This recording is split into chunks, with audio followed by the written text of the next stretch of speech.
That said, here is our agenda. And the purpose of this NAC is community activity within the NAC's boundaries and facilitating things for the city that need citizen involvement. Could we have our board members introduce themselves, starting with Konnette, Juanita, Annie, and then Reggie? My name is Konnette Etheridge. I am the recorder and also the BCCI representative, and have lived in the Highland neighborhood for almost 20 years. I'm Juanita Calperenis, and I'm a board member. Hi, I'm Annie. I am the treasurer, and I also monitor our social media interactions. And I am a relatively new resident. I've only been here about 3 years. Hi, I'm Reggie Frumkin, and I'm the vice chair of the Highland NAC. I've lived in the neighborhood my whole life. My family's been here since 1990, and I live near Fir Grove School. Okay. Our first item on the agenda before we get to the city council candidates is Officer Barrett and the police report. We had seen the DUI data since the last meeting, and let's give her a few moments to speak. If you have something you want to display, you can do that as well, or I can just keep the agenda up. If you want to keep the agenda up, you can. I did email you, what is that, 6 or 7 years with the DUI data. Did you get that, Adam? Yes. Perfect. If you want to put that up, just if people are more visual, then that might be helpful for anybody else. I'm Denisha. I'm the law enforcement liaison for Beaverton Police. Last month, you guys left me with quite a bit of homework, which I really appreciate. I feel like I get challenged every time I come to this meeting. This is great. I do have the body worn camera policy that we'll discuss later. I think that Adam has another section for me down at the bottom. With regards to the call logs that you guys, I shared with you last week or last month that we then went on and looked at, I got some feedback from you guys that maybe it was a little overshare of transparency. I did take those concerns back to the agency, and they've already started putting some of that stuff into play. So they are listening, they appreciated your feedback, and they're going to start censoring that stuff a little bit more moving forward. I also sent Adam an email with regards to the 130th speed van data. I believe, Annie, you got that. I'm looking at a nod, so that's good. The only other thing on my list that I had was DUI trends, and then possibly hosting a NAC at BPD. With COVID being kind of more progressive moving forward, that is something that I want to look into, but I haven't looked into it yet. We just got our masks taken away, 3 weeks ago? So let the dust settle a little bit, and then I will look to see if that's something that we can do to have a meeting hosted there, but also to give you guys a tour of the new facility. I do like to give you guys the DUI data monthly. It is something that Beaverton is pretty passionate about. We believe that very few areas can we prove that we actually save lives, and I think that this is one of them. So you're looking at some data. Annie asked, are we on the rise? Or are we on the decrease as far as DUIs are concerned? You guys are looking at the DUI totals for 2020 versus past 5-6 years. At the very bottom, you can see some subtotals, 262 this year, 354 last year, 424. So you can see that they kind of ebb and flow. Case in point, and I don't know if you can see it, I can't because I've got all your guys' faces there, but it does have the numbers total going back all the way to 2010. 2010 coincidentally is a year that I started working at Beaverton. We would regularly pull 644 DUIs in that year. 2011, 653. Some questions that people have about why those numbers ebb and flow and change. There's probably a number of reasons. When I got hired, the graveyard crew was a very active, young, get out there, be busy. and, you know, try to find crime and stop crime from happening in the first place. So we had a very active crew that went out there, and that was something that we were passionate about, you know, and then it dies off a little bit. The years last year might be low because of COVID. People weren't out, bars weren't open, restaurants weren't selling alcohol as much. Now that COVID is opening, we are starting to see an increase in our numbers, you know, starting in January with 42. May was our biggest month at 53, 47 last month. So it like most things, it's gonna ebb and flow. It's gonna depend on the social climate. It's gonna depend on who's working graveyard, and who's passionate about doing it, essentially. I also do like to summarize some of the monthly numbers. So as far as the June numbers specifically, and I don't know that Adam has those, but we did have 47 last month. 22 officers collectively made those 47 arrests. So some officers had multiples. One officer might have only had one. Let's see here. The range for BACs was 0.05 to a 0.39%, with an average of a 0.15%. Go ahead. Is the data, Annie asked, is the data for the entire city, or does this include areas just outside the city where you guys might patrol? This is just the number of DUIs that Beaverton police officers arrest. So let's say Tigard has an attempt to locate possible DUI driver on 99. They managed to get on 217 into Beaverton where we find them. That is a Beaverton DUI number that may be started in another area. But we do not traditionally go into Clackamas County to get these. We are paid by Beaverton residents, so we are here to serve Beaverton residents.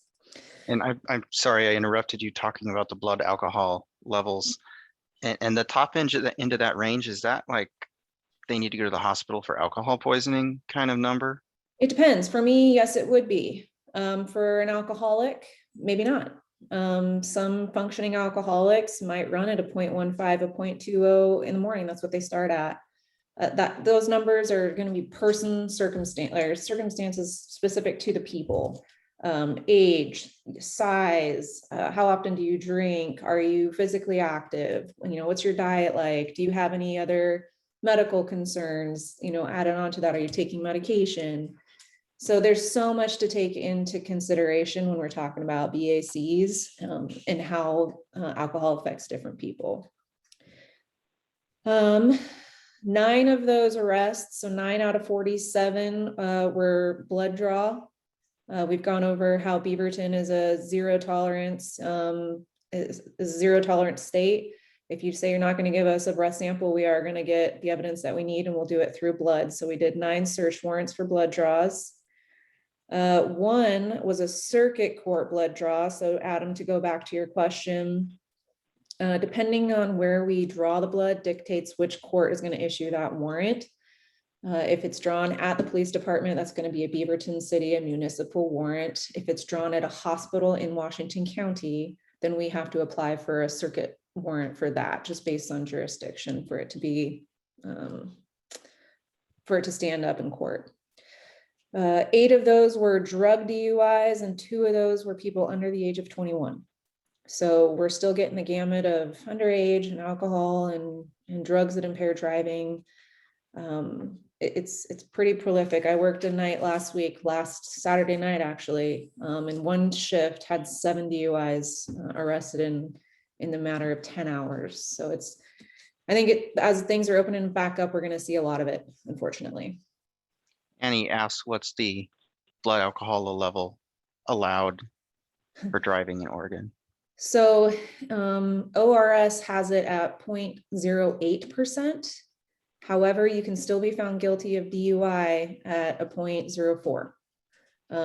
Oregon law requires me to show that you were impaired to be operating a vehicle.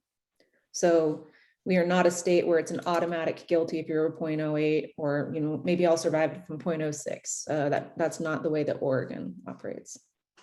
So do all of these get prosecuted? Yes, some of them will get diversion. for people that this is their second, third, fourth, Beaverton has the Be Sober program, which is a very intensive court supervised program for people to go in and say, yep, I want to be a part of the program. They do classes, they do home checks, they do meetings, they do counseling, and then they have the ability to divert their sentence. It is, if you haven't been to a Be Sober graduation, it's one of the more moving things I've done probably in my career. These people will stick with it, you know, and at their graduation, I have 362 days sober, or, you know, whatever that number may be. It's pretty moving. But yes, most of these are going to get into the system somehow. DUIs, unfortunately, is a crime that everybody can commit, people with a lot of money. So people with a lot of money that have really good attorneys can sometimes find loopholes or can find errors in our investigation and can have cases thrown out based on, you know, I read this wrong, or I did that thing wrong, or I didn't remember to ask that. So technicalities can come in the way of this, unfortunately. So as far as DUIs, that's all I have for that. Is there a question down there? Yes, when an officer makes a DUI stop and subsequent arrest, how long are they off the street processing the arrest with the blood draw and etc.? That's going to depend on a bunch of circumstances as well. From start to finish on a typical DUI, from the time that I pull them over to the time that I either release them to the jail, which the jail is now taking people back, or to a responsible party, maybe 2 hours. From start to finish, if somebody does in fact go from my custody out to the jail, processing at the jail, and has to be able to blow, I think it's 0.05% before they'll release somebody to themselves, that can be several hours. When you talk about the blood draws, that's going to lengthen the time quite a bit. We have to fill out a warrant. We have to have it revised by a city attorney. We then have to have it signed by a judge. We have to have medical staff come in, take the blood. So it does prolong the investigation. So anywhere from 2 to probably 5-6 hours. So you get a city attorney and a city staffer other than a police officer, possibly in the middle of the night, Yes. and maybe a judge. A judge for sure. A judge has to sign it.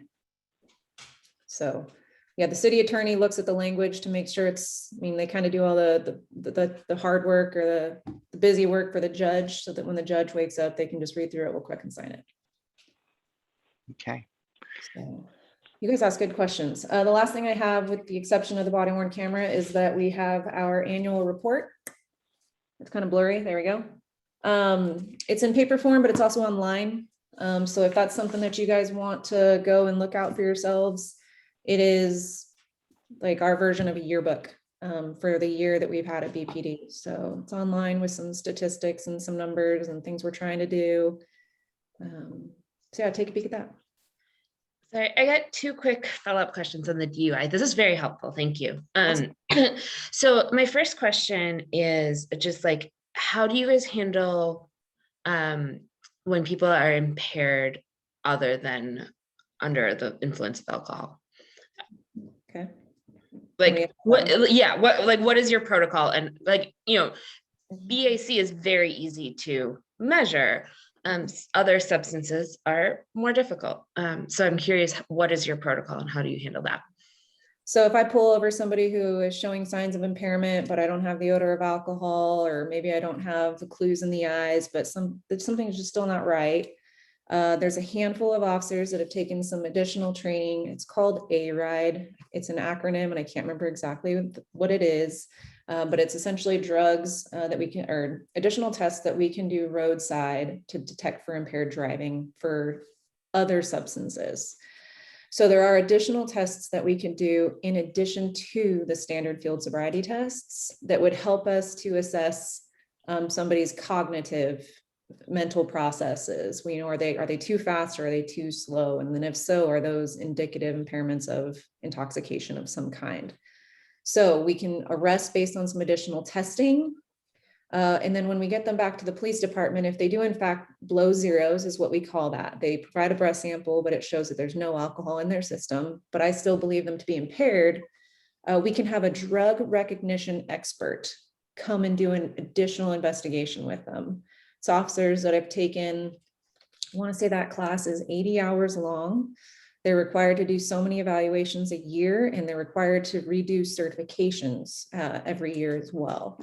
They have additional tools that they use to include, measuring people's pulses, looking at eyes, the pupils in dark rooms. And then at the very end of that, they do request like a urine sample. And then they will test the urine sample. And like you said, when you're testing for BAC, that is easy to measure. We have a device that does that. They'll do similar things with urine when they send that off, and then they'll get back. I don't know the measurements because I'm not a DRE. But those measurements will be, discussed in court. This is a high percentage for this person, or per volume, kind of going like that. Okay. We now need to get to our city council candidates. We have both of them here, and we need to make sure to respect their time. So we're going to give them 15 minutes each. They can display a slide or something if they like, and talk to it. And we need their total time to be 15 minutes. And in the race for the city council seat, nobody achieved the threshold in the last election. So now we're having a runoff with the two top candidates, and that's Jerome and Ashley, who were the two top candidates and have both agreed to join us tonight. Jerome is first. So Jerome, if you would like to turn your camera on and or display anything, you don't have the floor for 15 minutes. And remember, anybody can type in a question in the chat box or in the Q&A section, and I will read it. But we'll let Jerome introduce himself first. All right. Well, thank you so much for some time with you this evening. The last time we talked, May 13th, I was in a bit of a rush to get my 2 minutes in with you and then move on to the Bicycle Advisory Committee. So I appreciate the extended time. Can you see that slide? Yes, I can. Okay, so my name is Jerome Sibayan. That's how it's pronounced. And I am a retired Army Lieutenant Colonel. And I'm an engineer. I was once upon a time the Corps of Engineer Commander for Central America. And I am an educator. I was the General Colin Powell Chair of Strategic Studies at the Army War College. And most proudly, I'm a community volunteer. And I've listed a few of the things there that I have done and do for the people of Beaverton. So I understand the importance of volunteering for the community and serving the people. Three points I want to hit real quick, and then open it up for Q&A. I believe in good governance. I believe government exists to serve all of the people. And I want to, as a counselor, advocate for the empanelment of a city charter commission consisting of residents of Beaverton. A charter commission was not empaneled in writing the current charter. And to be clear, I understand that the people of Beaverton voted in this new form of government, the council manager form of government, and I intend to implement it in the most reasonable fashion possible. But I do have some problems with the way the current charter is written and the language that is used. And I think some clarity would be helpful. And that primarily surrounds the relationships between the mayor, the council, and the new city manager. And I think as long as we have a government that serves the people efficiently and effectively, I think that's important for good governance. We have a host of plans that the people have generated and created.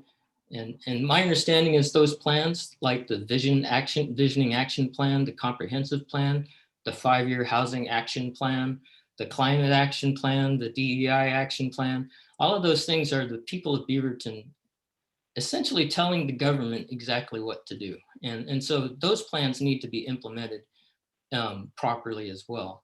And I also believe that the council representation at the neighborhood association committee meetings is important.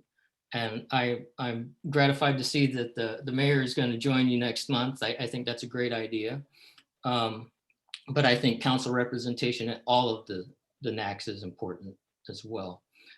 Public safety, let me just be clear, I will not defund the police, the Beaverton police. And I want to make it clear that I am running for Beaverton City Council, and what's going on in Portland, what's going on in Minneapolis, it's horrific. And I think those municipalities, those cities have things to figure out. I think their policies on defunding police are a terrible example to follow. And so the principle is if you pay less, you get less. I think facts and evidence should be our guide, and things like if you do the research on the Beaverton police on officer involved shootings or disparate treatment investigations, I think that would bear out the fact that the Beaverton Police Department does a great job of providing public safety. But I will say that absolute transparency and accountability is non-negotiable. Infrastructure, I'm a licensed professional civil engineer. I understand the importance of safe, reliable drinking water, and I think that's an important core competency for the city to provide for the people of Beaverton. As a former public works director, I understand that having a master plan for city facilities is important. If we had a master plan, we wouldn't be wondering what's going to happen with the community center here in the DeVos neighborhood where I live. We would have had that conversation 10 years ago, rather than after the fact that the decision has been made to tear down the community center. So things like the master plan, disaster preparedness. I'm a member of the community emergency response team. Almost a lost opportunity to get this city and the people prepared for the next disaster, because it will come. And now is the time to get prepared for that. And finally, the loop. We're in the beginnings of the scoping or conceptual creation of the loop solution to connecting downtown Beaverton north and south. I'm going to be talking with the advisory committee on the concepts that they're going to put before the people in late September or October. And hopefully my concept of a street width elevated walkway, bikeway, greenway from Fountain Park to the Round is considered, at least. It's we have monies that are hopefully earmarked in the infrastructure framework coming down from the Biden administration and the bipartisan plan. So hopefully funds will be available in the order of about maybe $4 million. It's a start. It won't pay for the whole thing, but it's a start. But it's a concept that could really change the culture and the focus of the city. And finally, I am self-funding my campaign, and I want to make it clear that I understand that not every candidate can do that, and I believe that politics should not be the domain of those with money. But I'm a retired Army officer. American taxpayers reward me generously with my military pension, and I have this weird sense that I owe the American people something, and that is serving the people in my community. And if I'm elected, I will donate all after-tax counselor compensation to local nonprofits because they do great and amazing things right here in Beaverton. So with that, I'll pull down this, I'll stop sharing this screen, and I'd love to. Actually, could you keep your slide up? Okay. It may be a point of people asking questions of Okay. you. And you're at 7 minutes, and I don't see anybody raising their hand or typing anything in Q&A. Okay, we have Annie. Go ahead and ask your question, Annie. Yeah, thanks. So I guess I have two questions. My first question is around your statement of not defunding the Beaverton police. And I will say I haven't followed the Human Rights Advisory Committee's work as closely as I could, but I know that there was a lot of discussion about looking at what public safety means and how do we improve public safety on a larger piece. And so I'm curious, when you think about Beaverton and what's going on, I think that if Officer Barrett probably would agree with us, and I think that if you got a lot of local police officers, right, we have put a lot of jobs on them that they may not be the best suited for, they might not be the best trained for, they might not be able to do that. And I'm curious, when you think about not defunding, but also improving public safety, what are your thoughts about that? Yeah, so looking a little further back. So back in January, the Human Rights Advisory Commission, which I actually served on before a couple of years ago, they made a series of recommendations on police reform to the city council back in January. And two of the key recommendations in that document was, one, to prioritize social services, social work funding from police funding to social work. And so, you know, that's a roundabout way of saying you're going to defund the police. And the second part of that recommendation was to unilaterally remove school resource officers from the Beaverton School District schools. And so on the first point, you know, again, I think if the city wants to get in the business of social work, social services, mental health, which my understanding is the county is mostly responsible for that. That's a separate conversation. From the recommendations made from the Human Rights Advisory Commission, it's clear to me that there's some sense of punitive intent of defunding the police. And on the second one, you know, I've said this before that you know, removing school resource officers from the schools is a conversation that needs to be had with the school board, with the parents, with the faculty, with the staff, especially with the students. And you know, what is the purpose of having school resource officers in the schools? That's a conversation we need to have, rather than just unilaterally removing the school resource officers without that discussion. And I will say that April 7th, at the Human Rights Advisory Commission, you know, my opponent Ashley did say that she would vote to approve all of the commission's recommendations. So so that's just kind of a clear distinction between the two of us. And you know, I like public safety. I have lived and worked in places where public safety did not exist, and I like the way Beaverton's doing it. So, and I think Mike has a question.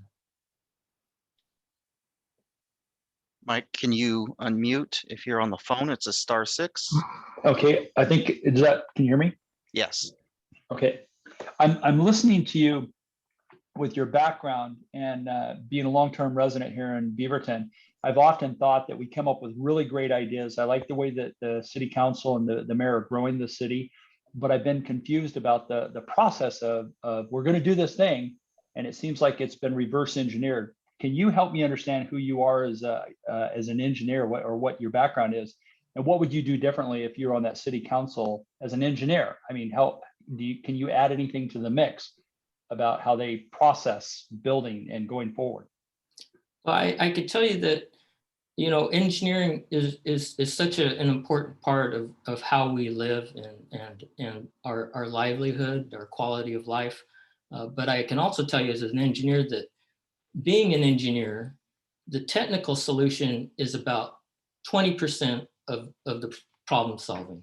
80% is actually talking to people. And that's why I think that having a counselor, especially a counselor with an engineering degree on the council, and talking to the neighborhood association committees is crucially important for people to understand, you know, where's the thought process coming for, say, you know, the projects that came out of the metro housing bond or the fountain renovation work. You know, where did that come from? It was almost, it wasn't out of the blue. It's been in the plans for a long time. And I think communication and transparency are important when talking about what's going on in the city with the people of Beaverton. Jerome, real quickly, could you tell us what kind of projects you worked on in the Army Corps of Engineers? Are they like dams, water projects, bridges? What were they? Right. So when I was in Central America, it was a $300 million hurricane reconstruction program, mostly in Honduras. And it was everything from agricultural restoration work for water supply to rebuilding schools, some rebuilding dikes where the rivers had repositioned themselves. Also earthquake response in El Salvador, the Santa Tecla landslide, which literally took out a neighborhood, and responding to that with not just first response, but also a long-term response in helping that region get back on its feet, and schools, wells, all that kind of things with the water supply as well. So yeah, a lot of different projects. I worked for the EPA too. I was in environmental enforcement. I was, yeah, so many different projects. It's hard to kind of narrow it down to any particular type. All right, we have time for one more question. I think Annie had two, so if nobody else has one, maybe we can let Annie ask her second one. Oh, Konnette, go ahead. Again, regarding the policing, we've heard from our police here at the Neighborhood Association. We just heard about their role in discerning impairment when they have pulled somebody over. We've heard from the bicycle police and their role in homeless, in contacting and finding help for the homeless, and domestic violence and mental illness. With those concerns, how would we support our police in your mind? Well, I know that when it comes to interacting with the homeless, and I actually don't know anymore, but the police used to have a two-person bicycle team that would ride out and engage with the homeless folks in the neighborhoods, and they knew virtually all of them on a first name basis. So and you know, their role was to go out and make sure that they were aware of what resources are available to them. So when you talk about supporting the police, I think the police do a great job of community representation. You know, they're out there, and you know, they're at virtually all the NACs. They're at virtually all the boards and commissions meetings, and they are representative. And you know, I can tell you the first three Beaverton police officers I ever interacted with were people of color. And so when we talk about, you know, community representation and diversity and things like this, and supporting the police, I think the Beaverton Police Department has a firm commitment to those kinds of ideals. And I think they do a great part job. Two to that question is, we've seen kind of a depletion of services, mental health services, particularly for adults.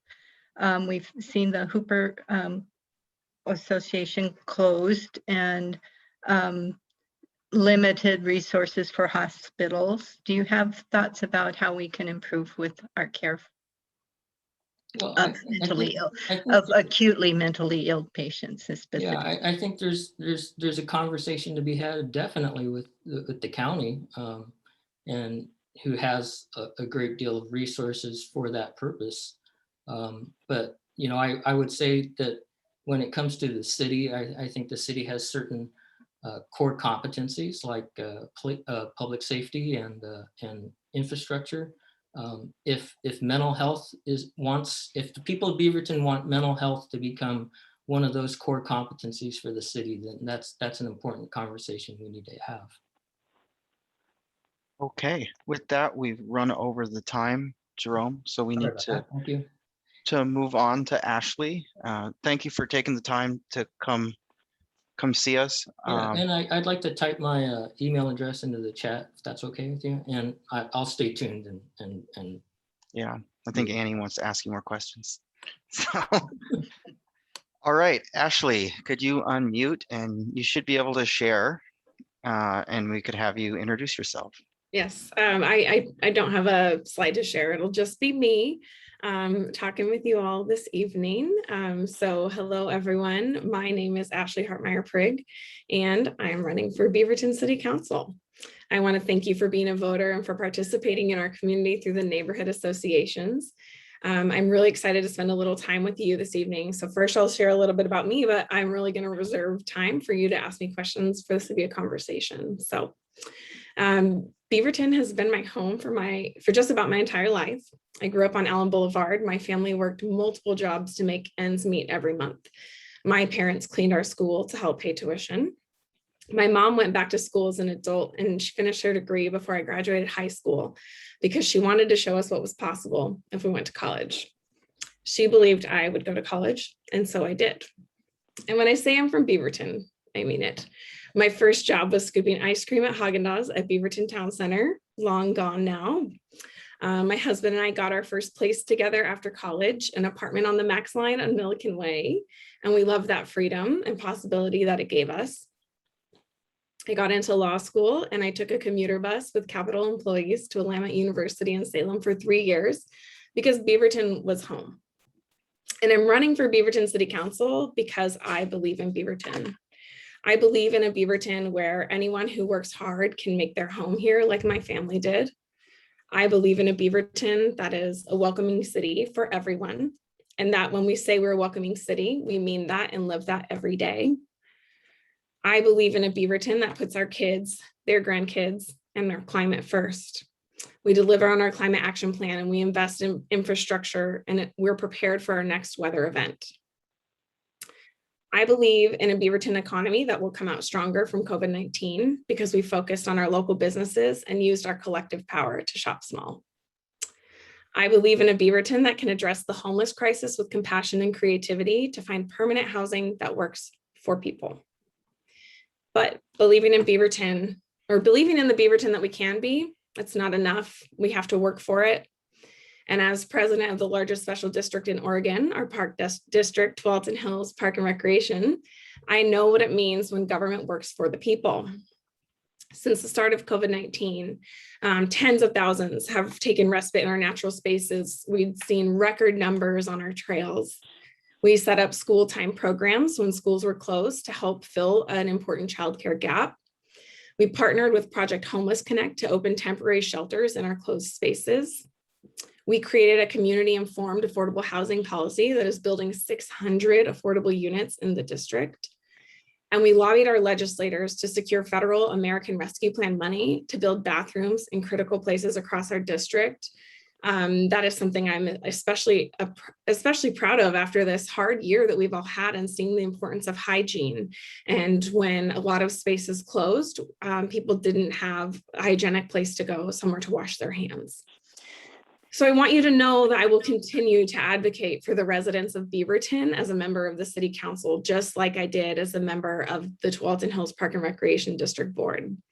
So that's all I wanted to share tonight. I ask for your vote September 21st, and I thank you for your time. And I would love to hear your questions or anything else that you would like to talk with me about this evening. All right, nobody has typed anything in yet. So feel free to unmute or raise your hand and we will call on you. Annie, go ahead. Yeah, so I'm going to ask you the same question because this is I think a key difference between you and Jerome. And I think that you both, obviously we're the 2 out of the 5 candidates who actually made it to City Council. And I think you both very much care about Beaverton, but have different visions when it comes to policing going forward and public safety. So I am curious, what your thoughts are around the discussion around public safety and policing, and kind of just if you can share what your vision is. Yeah, thank you. The way you said it earlier, Annie, really resonated with me, that there's a lot of activities that we ask our police to do that were never the job that they were trained for, or maybe that they even signed up to do. As long as I can remember growing up, we were told, call 911 if you need help, the police will help you. But I think that with what you learn maybe at police academy and maybe what you intend to go into to be a police officer is, it's help stop crime. It is to help people, most definitely, but it isn't to be a mental health counselor, to be a substance abuse counselor, to clean up messes maybe left from different groups. I don't know, I think that in the project management world, right, we call it scope creep. The role of the police has grown to be something that I don't think it was ever intended to be. So my perspective is that we should have the right people doing the right job. And, there's actually a couple of Beaverton police officers that I grew up with that I'm so grateful for every single person that serves as a police officer. It's a really hard job. And in talking with them, talking about like, well, are you trained to do this? No, I was not trained to do this. I'm not trained to be a counselor, right? And so for me, my perspective is that we should have the police role be limited to what the police role is meant to be, and not have the police have to be the respondent to every single type of issue. I think that, being a first responder, there's things that they just get put to that I don't think was ever the intention of the role, nor was it the intention of the training.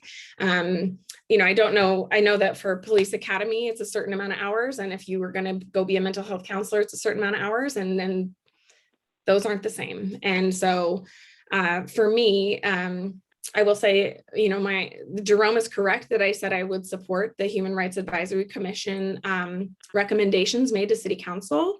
I think we have a little bit of maybe a different interpretation of the one about prioritizing community services. It doesn't say anything about removing funding from the police in that statement. It just says that we should prioritize expanding access to mental health support, addiction treatment, and so on.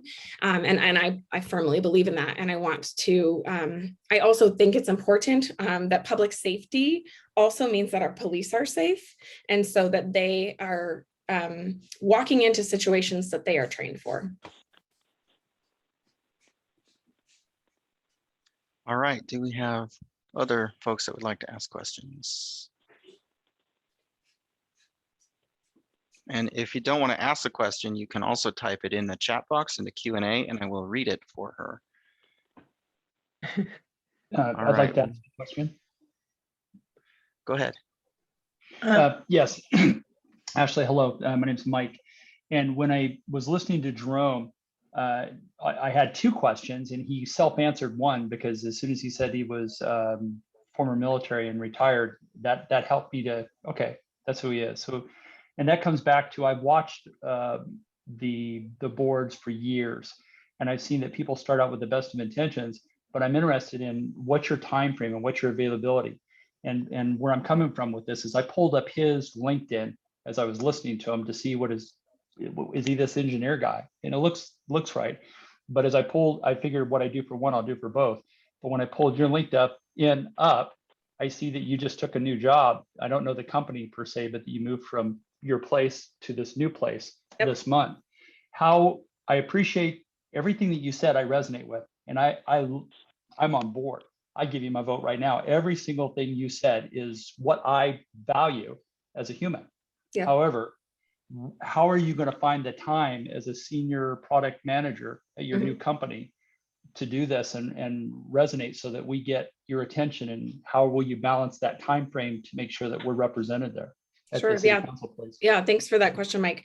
So a huge part of why I changed jobs was to make sure that I would have time for this.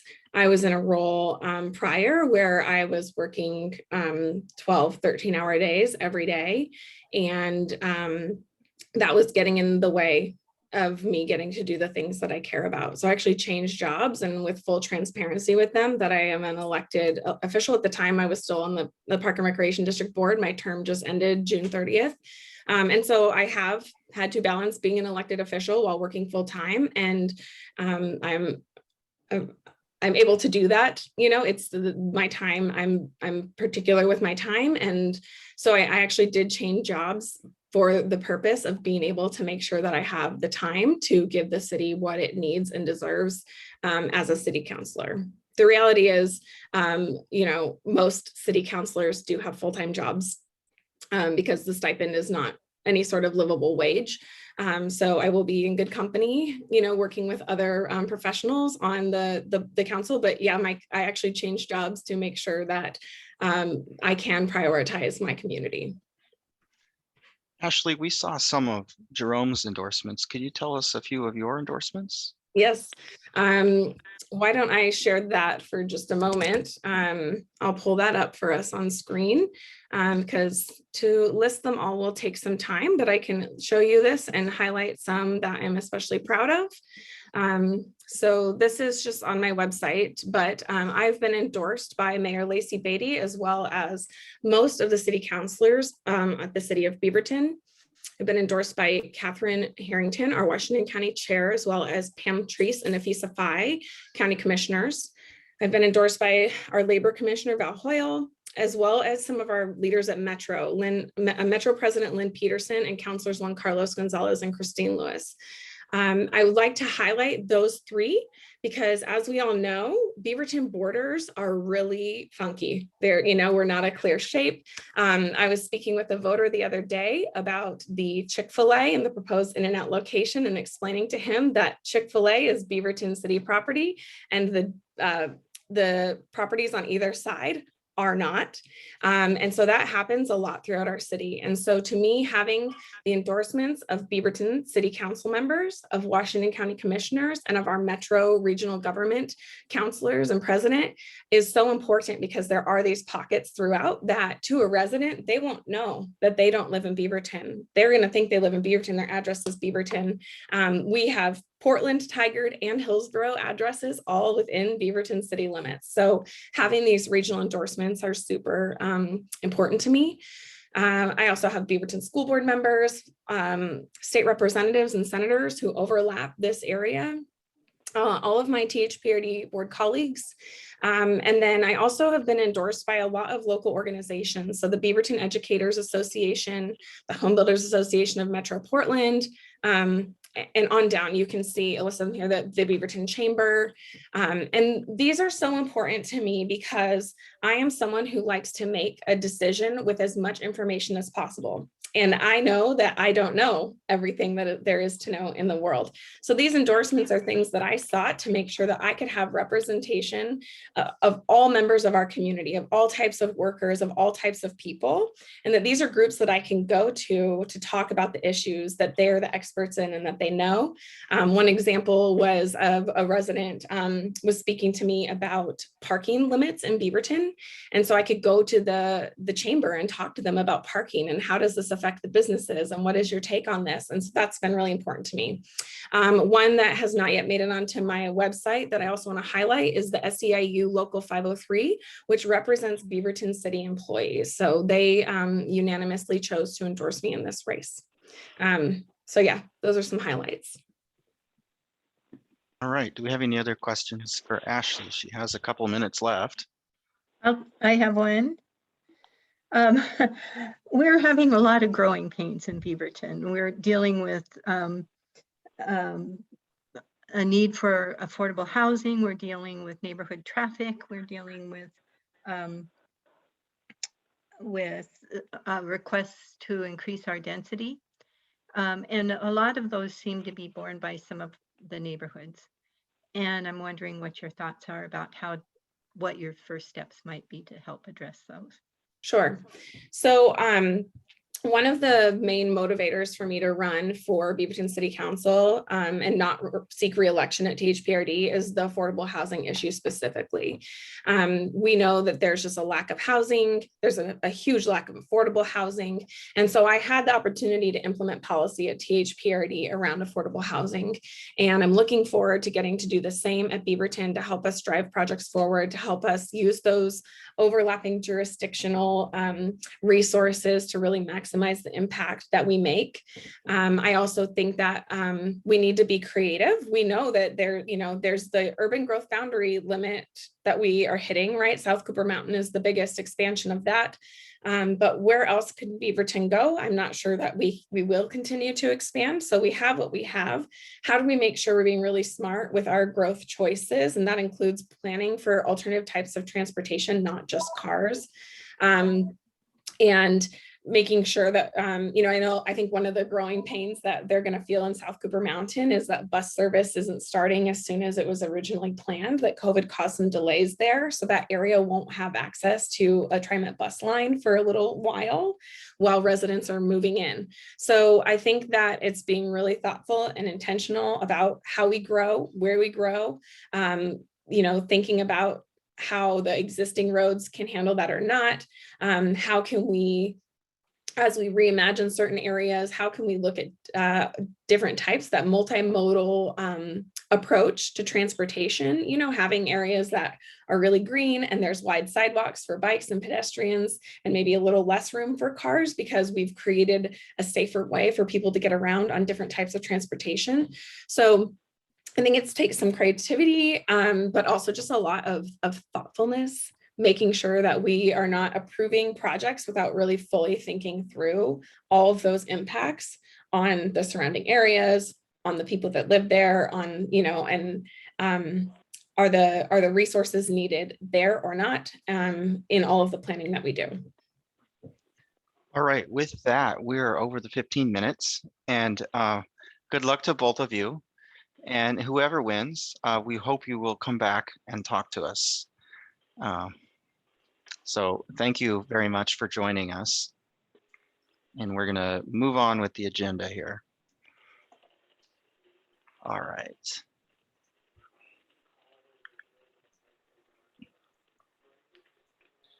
Okay, next we need to look at the meeting minutes for June.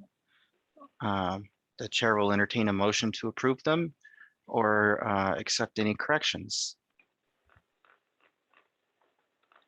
Needs somebody like to make the motion or offer I vote corrections? to approve the June meeting minutes. Is there a second? I'd like to second that.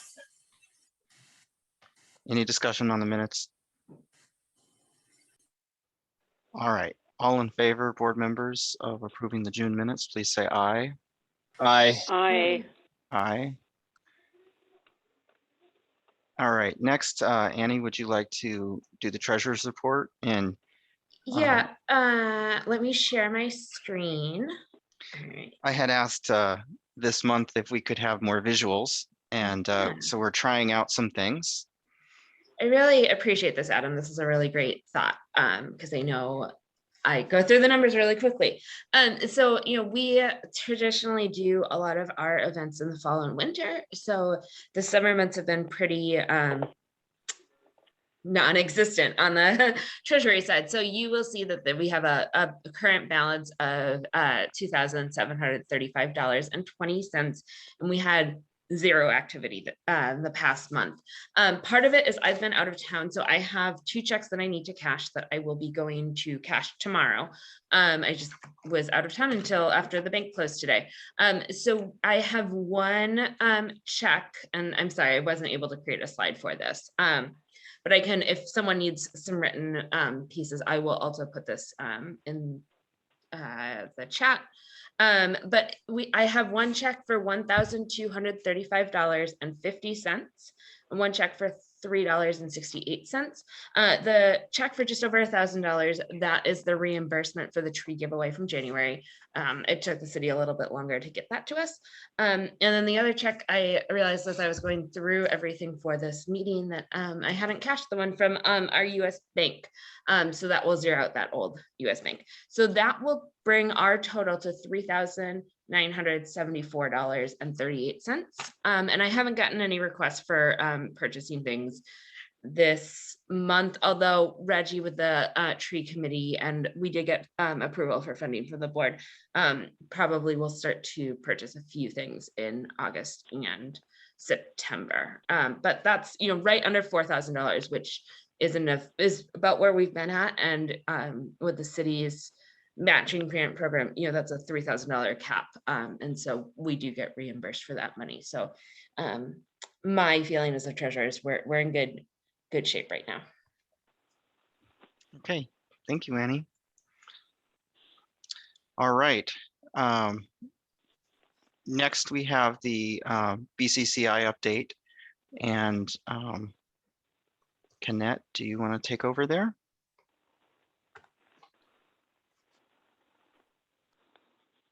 Yes. And so the meeting was on June 28th and was a very interesting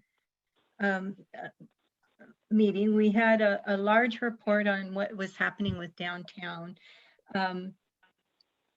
They are talking about a parking action plan and are discussing a survey just closed regarding feedback as to what kinds of parking options you might want, but and that sort of thing. So we'll probably hear more about that.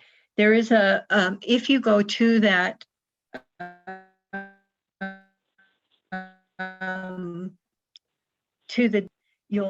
there is a way that you can elect to a program called Notify Me, and they will send you automatic updates on what is going on with thoughts about parking. They talked some about the downtown loop. This is what they've decided to designate as the downtown area, and this now goes between Watson and Hall and extends from 5th through to Central Beaverton. Looks to be like just past City Hall. They are talked about the Raise Up program. This is a program that provides, they have a on their website, they solicit donations of $10, $15, and I think $25 per month to help with these projects, and have will also sometimes provide, I think they were responsible for the passport program, the restaurant passport program, and they also installed 10 planters for planting of flowers and that sort of thing. And a mural, I think, was also sponsored by them. Let's see. They told us a little bit about the State of Oregon Main Street program, which is a program to enhance the main streets of different small areas and towns around the state that have fallen on hard times, but are worth the investment and enhancement that we are attempting here with the downtown program. And let's see, they mentioned that the First Street dining, they are trying to extend that. They're needing to work out who would be actually taking care of the First Street dining area and wiping tables and that sort of thing. They are, I think we asked last meeting about the voters forum, and they will be having on September 9th a voters forum for our candidates that we just heard from. And I don't have the time for that yet, but that's the save a date that we got at that meeting. And let's see, I'll talk a little bit more about the, I reported on the June 3rd presentation at that meeting, and also talked about the plan for the meeting on July 1st that I'll talk about in a little bit. And then finally, there was one grant that came through. This is an interesting grant. It's a grant for theater in the library, a program to provide theatrical presentations using the library space.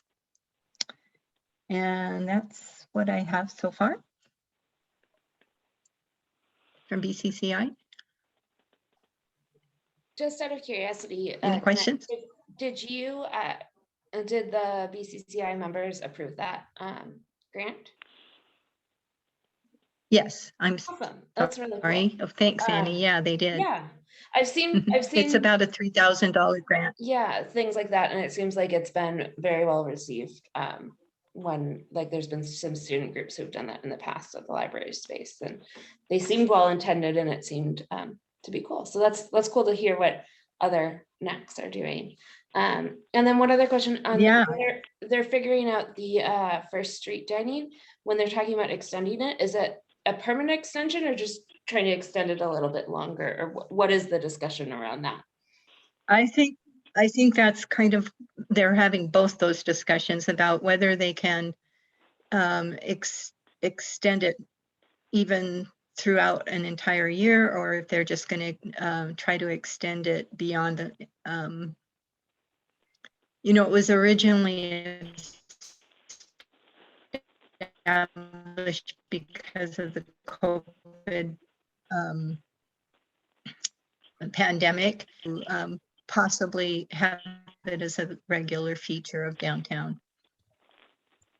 But they're trying to, who's going to pay for things, who's going to care for it, what happens if something breaks down, all of those things are being discussed. I think those are all, right now, the tents are not, they're rented, they're not. Reggie has a question for you too. I was just wondering if you know of any discussion by city staff and BCCI members of addressing the urban heat island in Beaverton and downtown.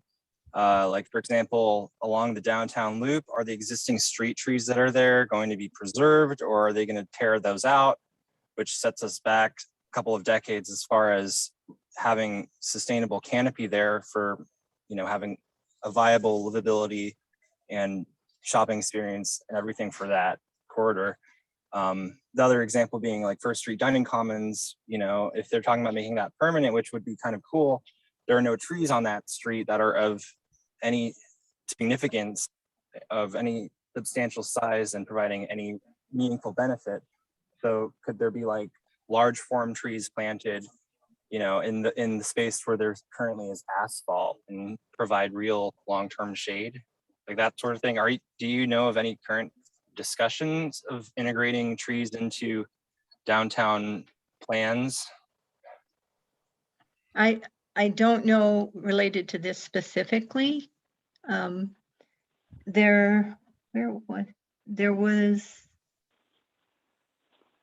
discussion. I'm not sure of where I was hearing this, but I've heard that there has been discussions, I think, for the community area, that they're talking about those trees coming down and just being replanted. But I haven't heard anything specifically for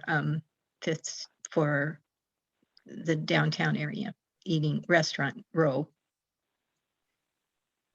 Konnette, has there been any activity on the traffic calming operation? Yes. Should I go ahead with that? Yeah. Okay.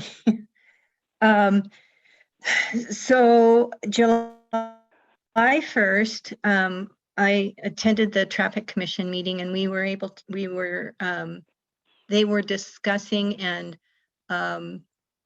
their goal was at that meeting to come up with a change in the voting process to the traffic calming project process, the final vote process. And so they spent most of that meeting talking about that.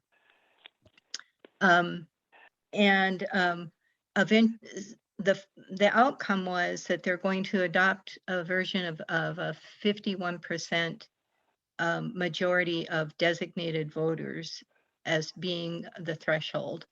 They are going to omit the language about adding the non-returned ballots into the no vote count. And at this point, what they've given instructions to the traffic engineers to write up the procedure and bring that back for approval at their next meeting. I also asked them about the focus area, the 5 focus areas that we had identified with neighborhood association feedback, and they agreed that that was still on their top of mind and on their agenda for the fall. They will be off. They are not meeting in August, but will be meeting in September. So at that point, I asked if the school, if the hotspot topic could be the first thing that is considered, as there was a lot of concern about school safety, and they thought that that there would be no reason that couldn't happen. I also asked them that my understanding was that our Highland Neighborhood Association is eager to work on the school traffic issues that have been identified, and how would that help? They Yabra, the traffic engineer, said that the school districts have a safety engineer, a safety person that's responsible for fielding and working up all of those kinds of complaints or issues, and that a school board member brings that to them to be investigated and moved forward. So that was good news. I mean, I'm not sure that we had heard that before. Annie, had you heard that before? She on there? No, I haven't. I hadn't either. So that will be the next steps forward. And I think Miles can report a little bit more about that, about how we position ourselves to help the schools districts. We did receive 2 letters from the principals of Fir Grove and Highland Park that were in their packets, saying that they were very concerned about the traffic and would support any changes to make it safer. So The school board chair, Tom Collette, does live in our neighborhood, oh, and may be a resource you two could use. I've spoken to him personally. It's been a year, but you could reach out to him. He does live in Highland. yes, okay. I have a letter from him, and he did mention both him and the Fir Grove principal are willing to be contacted and work with a group of people on this issue. So Miles? Yes. Is Miles there? Yep. Oh, do you want to say anything at this time, or? I don't have anything to add yet. No. Okay. Yep. I don't have anything new to report. Okay. Is that everything? So at any rate, yeah, I think that's sums up most everything. I think I was very pleased with the voting decision, and also with the commitment to look at additional concerns. All right. Thank you very much for keeping up with that.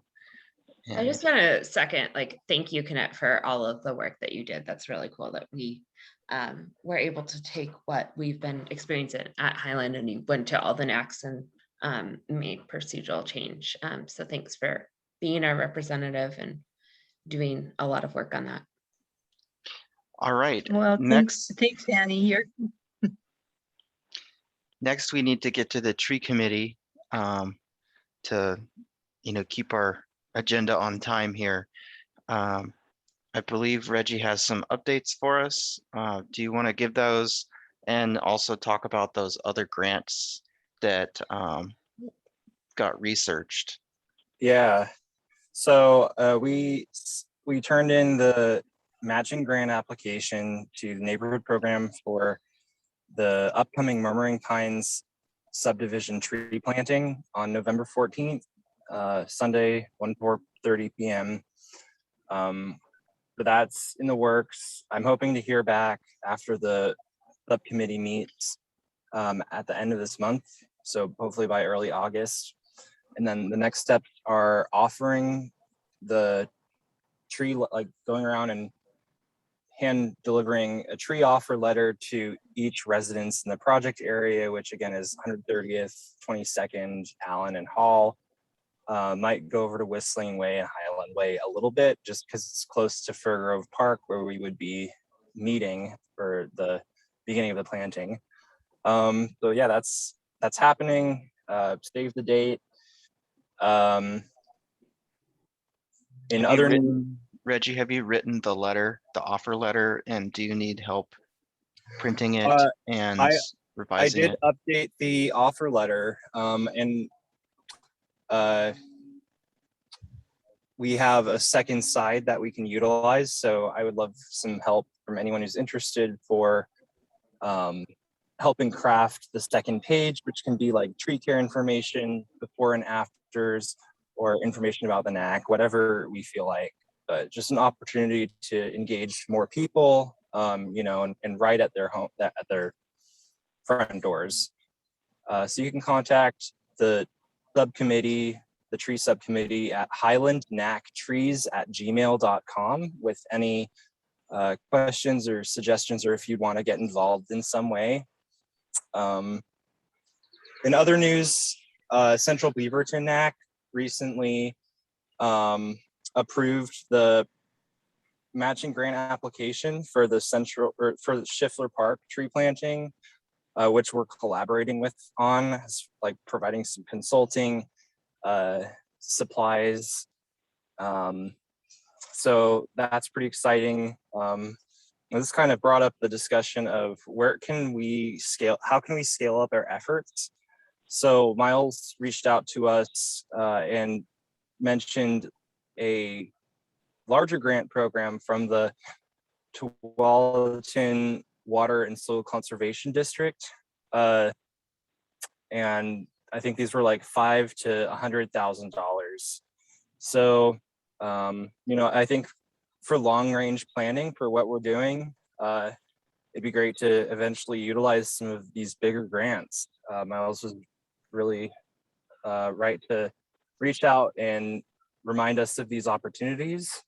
So, I also want to say, beyond about 40 trees is realistically what our limit is for what we can manage as a volunteer-based group. So in the future, we might be able to secure much larger, 5-figure grants, and then contract planting services and community planting, facilitation, coordination, everything like that to Friends of Trees, where they already have these successful plantings and these program models around the region.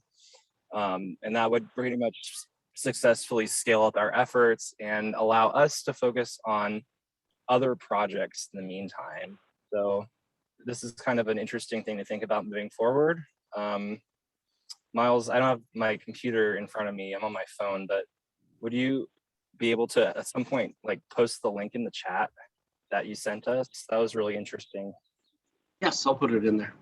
Awesome. Thanks so much. Annie, do you have anything to add or anything you want to say? Yeah, I just have one quick question for Miles, and a good thing for us to kind of consider. Miles, how many of the postcards have we utilized for the 2021 year? I have no idea off the top of my head. Okay, sounds great. We had talked about in terms of for the Murmuring Pines tree planting event, and then Konnette, you are doing the ivy removal. That seemed to work really well last fall for the shredding event, to be able to do one postcard with like multiple events. So I kind of wanted to propose that if that would work. It seemed to work well of people got the paper copy who normally aren't in tune to the NAC, and to be able to do multiple events on one card. Yeah, I think that worked really well, having multiple events on one postcard. I got to look at the mailing schedule for the city, but I can check on that. It might be a good opportunity to add something too about the Candidate forum. candidate forum. I think they are doing a postcard for that to everyone. I was thinking more of the traffic calming on Wilson. Not traffic calming, but awareness campaign. But I will look at the schedule and get back to you. Yeah. Anything else on tree committee, Reggie and Annie? I have a question, Miles, or maybe Reggie. With the recent heat surge that we had, there was a large article in the paper about how many trees have been injured, and concern about even the short-term health of some of those trees. Is there a way we can keep updated about how the trees have been affected in this city, and are they going to look at evaluating the trees in the public areas? The trees are evaluated ongoing. They're always the city arborist and his team and some of the other teams that work on the streets are always looking at the city trees. They may be going out to ones that have been planted recently and checking on them. If they are injured, city arborist may decide to replant them if they need to be replanted. So What do we do about the large ones that especially have burns? Maybe this is a question for Reggie. Yeah, so at this point, we can't do anything about what's already burnt, but what you can do is don't do any pruning this summer. Wait until the cool rainy season. Don't remove leaves that are partially burnt but still partially green, because those are still photosynthesizing. Give a slow, deep soaking of water to your trees, even the mature ones. As far as like trees being more flammable, like, I mean, I guess, but like trees still catch on fire normally. So the obvious solution is to not create fire risks as far as our existing trees and just allow them to recover. And hopefully people do not cut them down as a result of this heat. That seems very counterintuitive as far as, you know, addressing the heat for next time. So I would say just, you know, continue to monitor the health of the trees and provide water and, you know, try to reduce their stress. I saw a lot of crispiness of leaves, but overall it seems like the trees are kind of rebounding a little bit. There's a lot less wilt than there was immediately after the heat wave. And yeah, I mean, as far as moving forward, we definitely need to, as a city, plant more climate resistant and resilient trees like ponderosa pines, Oregon white oaks. These are all trees that seem to be relatively unfazed In fact, like the ponderosa pines in particular seem to be actually doing better this year in spite of the heat. So that's what I'd say for that. Okay, yeah, thank you.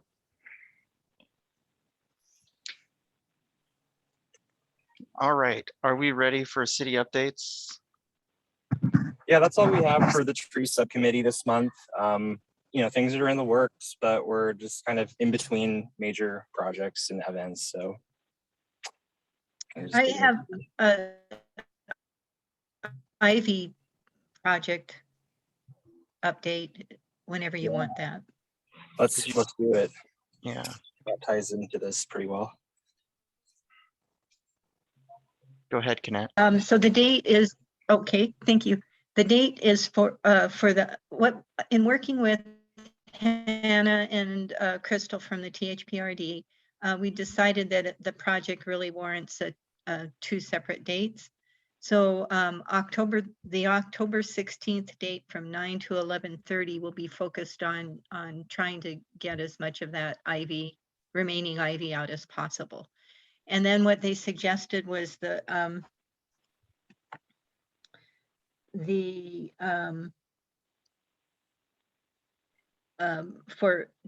do a planting. We remember we wanted to do some planting of trees to encourage ground nesting birds in this area after we remove the ivy. And there's two dates that have been suggested by them, either the February 5th or February 12th, also from 9 to 11:30. And I thought did Reggie or Annie have any thoughts about, I know, which might be better in terms of your planning for the January event? Sorry, can you repeat the two dates? Yeah, Yeah. February 5th or February 12th. So the Super Bowl is February 13th. Good An job. important, well, it's something that comes up in a lot of February events. Not that, I mean, I am a big football fan, but also it's a lot of like people host parties and stuff. So it's can be a harder weekend for volunteer events. So I would, if I were going to propose one, it would be the weekend before, just because if people are planning to see friends and stuff, that can be. So you said not the 5th, but the 12th? The 5th. Yes, the 5th. I would propose Do it on the 5th. Okay, do it on not the the 5th. 12th. Okay, Not the 12th. not the 12th. Sounds good. Great, Yeah, I agree. Great catch, Annie. Sounds good.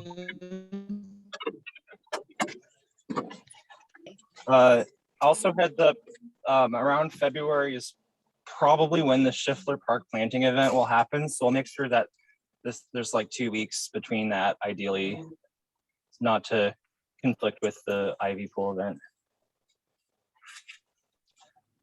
Okay, let's move on to the city updates. Do you want to display something, Miles? I don't have a slide, no. Okay. So for the July news, we have the 2021-2022 fiscal year budget has been approved. It was adopted at the June 15th City Council meeting, and it began on July 1st. The budget for this fiscal year is about 441 million, which is 10 million than last year's. The city's overall tax rate. Sorry, can you say that 10 million more or 10 million less? Less. The city's overall tax levy rate for operating remains the same as the year before at $4.23 per thousand of assessed valuation. This budget reflects completion of several capital projects and anticipates revenue from stimulus and other programs such as the CARES funding, the American Rescue Plan Act, and the Water Infrastructure Finance and Innovation Act. Some notable expenses include construction of the Patricia Research Center for the Arts and the attached public parking garage, some housing affordability programs, our sustainability efforts, and water and street improvements. You can read the complete budget at beavertoregon.gov/budget. I find them super interesting to read, but I might be the odd one out on that. The city wants to encourage saving water this summer. In Beaverton, our water consumption is the highest in the summer, doubling or tripling over the fall months. Reducing outdoor water use has the biggest impact. So we ask you to water smart by adjusting sprinkler heads, so you're not watering the sidewalk, just the ground. Watering in the early morning or late evening, and watering less often for shorter cycles.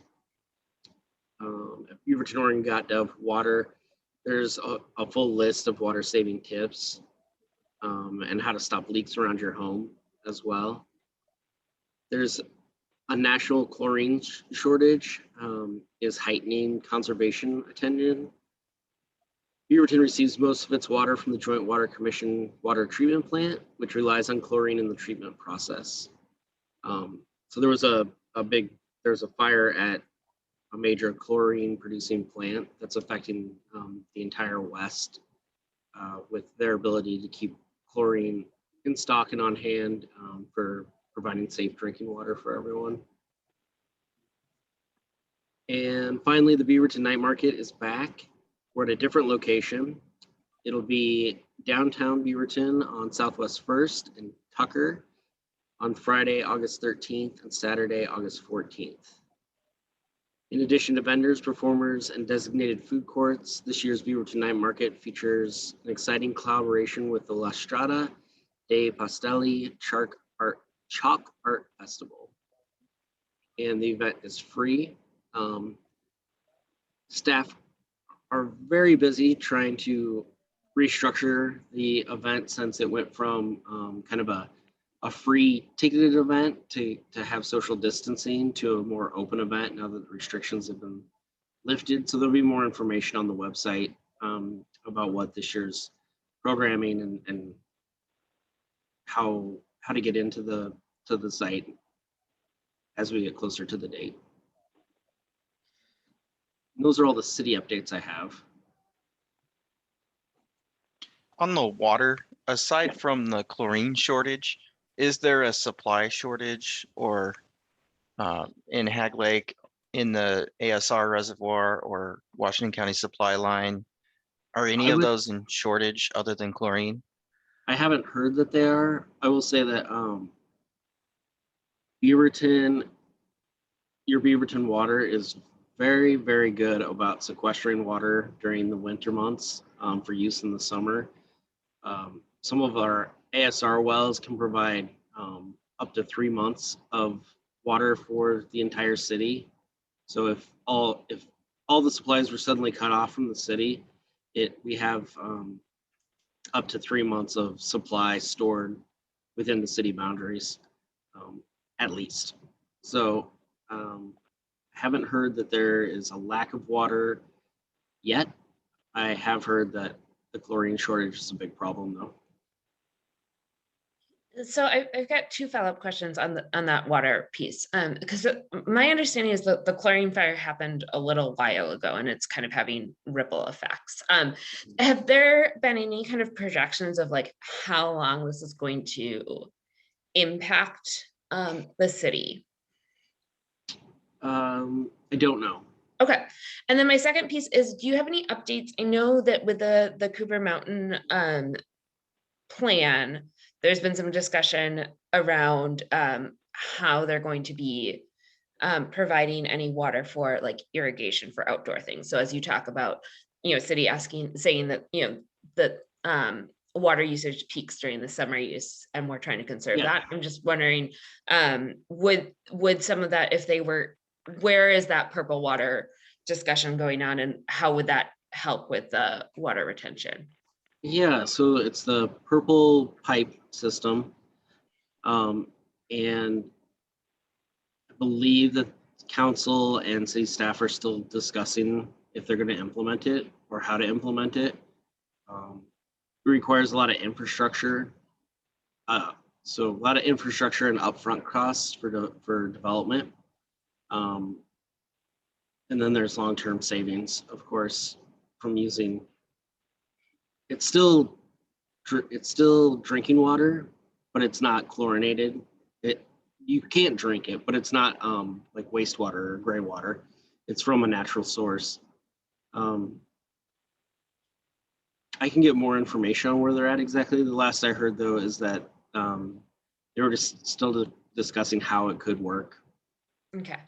I know they've been discussing how it could work for a long time. And so I the last thing I had seen, I know they were discussing, it seemed a lot. And I mean, it's a complicated project, but it seems like if the city is asking for water, that it is important. And it seems like there's been a lot of resources put into making sure that the plan actually goes through. Is Yeah. it possible if a federal infrastructure package passes that the purple system could be funded with some federal dollars? I don't know. Yeah. On the purple pipe, I think part of the discussion is if the city spends a lot of money installing the infrastructure for it, they want to make sure that it's going to be utilized. And so it's how to make that happen. That makes sense. Two other quick city questions. One of them will tie into the police discussion, but I also know I've been asking lots of questions, so I want to yield my time if other people have questions. Did you say the research center is done? It's not done. No, there's still, what I said was that part of the budget this year has money allocated for its completion. I know that there's been a lot of sewer work over the last few years, and it seems as though Public Works has been doing more. Do you have any city updates potentially on any kind of general sewage problems, or is it just ongoing maintenance or anything that you've heard? It's ongoing maintenance. Okay. A lot of the infrastructure is old, and a lot of it runs through. So they used to lay sewer pipes like directly in the creeks in Beaverton, just like along the bottom of the creek, which isn't a great place to run a sewer line. And so there's been a push to realign them so that they're outside of sensitive areas and are serviceable without just disrupting the creek. Thank you. That's good to know. And then I'm going to go look at the city budget. So if you don't have the numbers offhand, that's totally fine. But it is a hot topic. And so I'm curious because I know, capital funds versus general funds are different. But on our annual general funds, I know the past years it's been like 49% go towards the police budget. And I don't know if was there any discussion going into that of what that percentage looks like, and do you know that, or should I do that as individual research? I know that there was discussion. I don't know what the final number is. If you want to email me like that question, I'm happy to try to get an answer from someone at the city about what Okay. the I'll number is. look and see if I can figure it out. But thanks. Yeah, it can be complicated trying to pull out specific numbers from the huge budget packet to make sure you're comparing year over year. So yeah, if you run into trouble, let me know and I'll see if I can get someone to answer it. All right, if that is all, Miles, then we can finish up with the police program discussion and the body cam policy that we had been waiting for. Denisha, are you still with us? I am. All right. Yeah, but maybe he would cover it, so I didn't want to steal his thunder, but they did name the plaza in front of our police department as well. We had 160 submittals, and the name that was chosen is Unity Plaza. So there is some information online about that. The 3 lighted structures that are out there too, there's some information about those and who created and designed and built those. So feel free to go and look at that. I thought for sure Miles was going to say something, so I'm gonna close that one with that. With regards to our policy, first things first, every single Beaverton policy is accessible on our website. So if you were to go on, find the policy manual and look for policy 421, That would be the body worn camera policy. So recognizing that that policy is, I think, 10 pages long, 11 pages long with an attachment. For the sake of not reading that verbatim to you guys, I'm going to just kind of jump around to some of the highlighted points.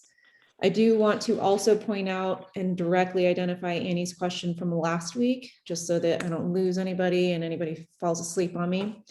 She asked if an officer fails to activate their camera, is there consequences that can come with that? There is. So there's also another policy with just kind of general officer conduct. Within that is kind of a catch-all if an officer violates any other policy set forward in this manual. What does the punishment look like for that? We are a progressive punishment agent. Am I saying the right word? Department, whatever.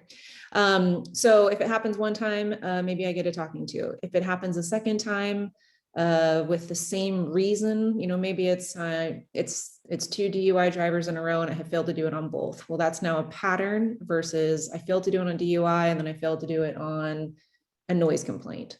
So it's going to depend on the call for service. It's going to depend on the frequency. It's going to depend on the reason for failing to do it. Fill in the blank. So depending on those egregiousness, you can get progressive discipline up to and including termination. Okay, so I'll answer that question right away. I'm going to bounce around through here, so I apologize if you're going to hear pages turning. I did not know that Adam wanted visuals. I will get better about that next month. So first and foremost, people that are required to wear them within the department are people that are in uniformed assignments in patrol operations. So that is going to be your patrol officers, your traffic officers, your school resource officers, and your canines. Those are the 4 that are required to have them. Anybody else that may want to can ask and can be granted that. So not detectives? No, that was what an example could be if a detective is going to go and serve a search warrant and they want to attach one to the outside of their vest. They can ask to do that. It's going to be based on what they want. So serving a search warrant is not a mandatory body cam for that type of officer? If there are uniformed assignment people on there, then yes. So typically there will be tactical operators or police officers or canines that are assisting in those search warrant services. So they would be body cams, but maybe not every single person on scene. So they would be supporting the detective serving the warrant, and that detective would be in the background, not always. Not at risk like the other officers. Yes, not always. They're not always going to be at the front. It depends. Depends on the search warrant that they're serving. Okay. Do you see that as a gap in the policy? That I think it's a financial thing.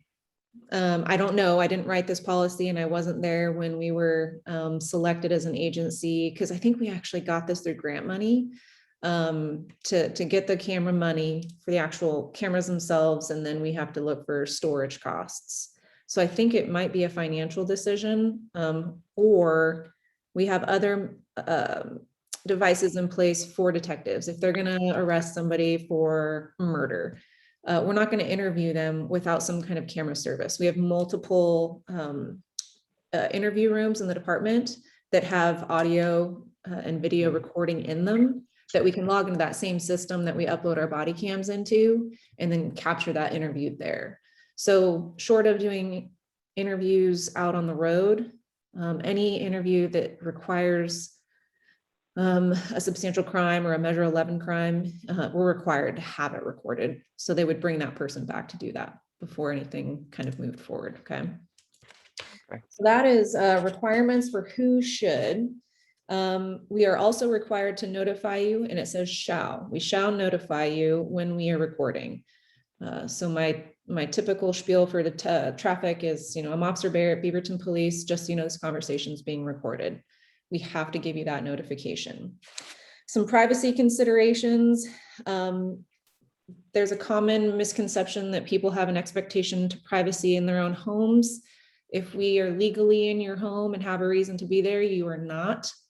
And I can read this part if you need me to. Community members do not have a reasonable expectation of privacy when talking with a police officer during the scope of an officer's official duties, even when contacts occur in private residences.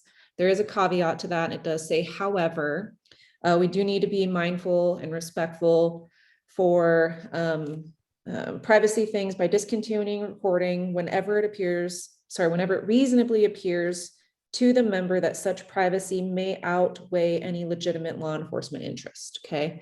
And then it does give some examples. I'll read one. A witness or a victim who wishes to remain anonymous or refuses to provide a statement if recorded and the encounter is non-confrontational. So there are some gray areas that officers can make the decision to record or to not record, okay? Moving forward, there's also areas where we shall not record. There is letters A through N, so there's quite a few. I'll read just the first couple. Interviews with child abuse victims, interviews with sexual assault victims, in any location where individuals may have a reasonable expectation of privacy, such as a restroom, a break room, or a fitness room. For us at work, body cameras shall not be worn in the locker rooms for very obvious reasons. So there are instances where we shall record, where we shall not record, and then there's a gray area where the officers can make that decision. Where we shall record, Do you state the reason that you're turning it off before you turn it off if you're entering a shall not? That's a good question. I'm turning my camera off for this reason. We do need to make an announcement before we turn off our camera always. So I finish my traffic stop and I'm walking back to my car, I will say end recording, and then I turn it off to make it crystal clear that I'm not turning my camera off to avoid something that I'm still going to engage in, but I just don't want it recorded. So like when you do a traffic stop and you presumably access the computer in your car, is that recorded too? Depending on the angle, yes. It can be. Is that a privacy issue or would that part be edited out if somebody was to get the video from you, that they don't see you accessing, whatever's in there? I'm sure it's important stuff, right? Yeah. We do have people in the department that are required to do all redaction. So if there was something that was inappropriate or something that was sensitive, or maybe a victim's address, I don't want my suspect and the attorney to have a private, new address that we've taken a victim to. That stuff would be not necessarily removed or redacted, but maybe like blurred. They do have the ability to do that kind of stuff. Okay. Okay. Our cameras shall be activated when an officer has developed reasonable suspicion or has probable cause that an offense has been or will be committed. There's some kind of subsets to that. Enforcement investigative contacts. So if I'm talking to you with the sole purpose being that I suspect you of doing something, I shall have it on camera. Traffic stops need to be recorded. Any self-initiated activity when we're notifying dispatch. That is, hey dispatch, I'm going to be pulling this car over. Hey dispatch, I'm going to be getting out of my car to talk to this person on the side of the road. Hey dispatch, I am out with a stalled vehicle. It says I shall have my camera on for that. Contact that becomes adversarial. You and I could be having a pleasant conversation and then something goes drastically wrong. We take a hard left turn. If I can, I shall initiate my camera so that that's captured on camera. And then I'd have to have a discussion as to why it was not on prior to that. That makes sense. If we have somebody in custody or if they are detained, we're required to have our cameras on for that. And then anytime we are transporting somebody not in custody. So sometimes we will transport, I went to a crash and I had an elder gentleman that didn't have anybody at home, didn't have family, didn't have Uber on his phone. So instead of having a cab come and pick him up, we would drive him home, but we'd have to make sure that our cameras are on for that. So that's a list of some of the stuff that we shall have our cameras on. I gave you the shall nots and then the gray areas. We talked a little bit about redaction and who would have the power to do that. Typically I think it's a captain or a lieutenant or higher. So I wouldn't have access to edit my own videos. That's just not something we do. With regards to viewing our videos, I can only watch my own videos unless a supervisor gives me permission to watch somebody else's. So we are allowed to view them before we write reports. We're allowed to view them before we testify in court. Supervisors have the ability to sample audit video recordings. I don't know the frequency at which they do that or how they sample, but they do have the ability to go in and make sure that we're staying within policy. We're not violating other policies, either with discrimination or, we have a must arrest somebody situation and we choose not to, because that's another policy that we'd be violating. So they do have the ability to spot check that. What else? Like I said, there's 10 pages in this. And if you guys look up policy 421, you can read it in its entirety. I'm just not going to. There is a section in here with regards to critical incidents. So a critical incident is going to be an officer involved shooting, use of deadly physical force, things like that. Our cameras that we are wearing at the time of the incident will be collected immediately by the on-scene supervisor and immediately powered off. That is for multiple reasons, but one being it can't be uploaded somewhere, it can't be shared, it can't be viewed, and it keeps it sterile. I mean, that is an evidence, right? That is a video account of what just happened. That body cam footage is then going to get passed off to our major crimes team. I think we've talked about that in the past. A bunch of detectives from different agencies come together and investigate our higher profile kind of cases. It says on subsection F for that, officers involved in a shooting will have the opportunity to view only their video before giving a formal statement. So I mentioned that we can have the opportunity to watch other officers' videos if we're given the permissions to. This is the one and only situation where we will not be able to watch anybody else's account of what happened prior to giving our own statement. Okay. And then the last thing that kind of covers, and I don't know if it's of interest to you guys, is retention. How long we keep some of these things. If you look up that policy online, you'll find that there's an attachment or a worksheet called DME retention schedule, anywhere from 210 days to infinitely.